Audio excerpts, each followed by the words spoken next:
da ta nan ita ce yanzu kuma sai a dawo da ita ciki.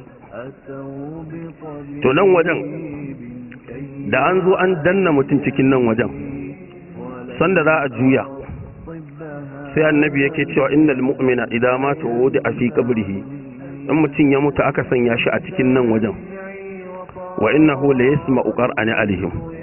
Wannan matar yanzu da aka zo aka binne ta yanzu nan ana gama binne ta, mutanen da suka juya yanzu ɗaya kunnanta na sama har an dawo mata da rai tana jin ɗaya kunnanta na sama har tana jin ƙarar takalman, wato mutanen da suka juye ta za su juya.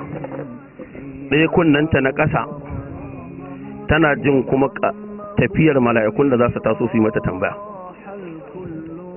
Shi yasa da an gama sai annabi ya kalli kabarin nan sai ya ce wa mutane da misli hada, saboda kwatankwacin wannan ranar da za ta zo to lallai fa masu aiki su tashi su yi aiki, kuma na rantsi da Allah cikin kunan kowace wannan zamu yana jiranta, billahi allazi la ilaha illa huwa sai ta zo. To shi yasa abinda annabi ya ce fazuruha, ku dinga zuwa kuna kawo ziyara fa innaha tuzakkirukum al-akhirah, dan gwada musu yadda ake jajjera itacen. Kun ga haka to haka ake saka mutum a ciki, sannan sai a kawo waɗannan itacen dakwa da kuwa gani, sannan sai a sadura. Kun ga haka bayan an sa mutum, kun ga haka to haka za a yi ma itacen. Idan aka yi ma itacen bayan an gama ne to kun ga sai a kawo kwali sai a sa haka.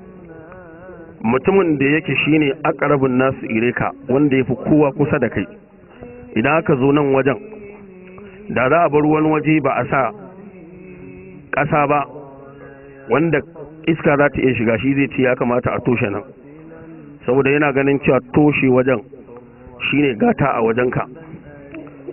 Annabi ya faɗi cewa kowanne daga cikin mutane da kuke ganin zai shiga rigima yana da abokai uku. Idan rigimar ta taso biyu za su gudu, ɗaya ne kaɗai zai yadda ya tsaya, duk bala'in da za a yi ba zai gudu ba. Akwai maluhu, dukiyar mutum, sannan akwai ahaluhu, yan uwan mutum da danginsa. Da abin da kika tara da komai kika samu na rayuwar duniya ba yadda za a kawo ki nan wajen a rufe ki da shi. Wannan atamfar da kuke sawa da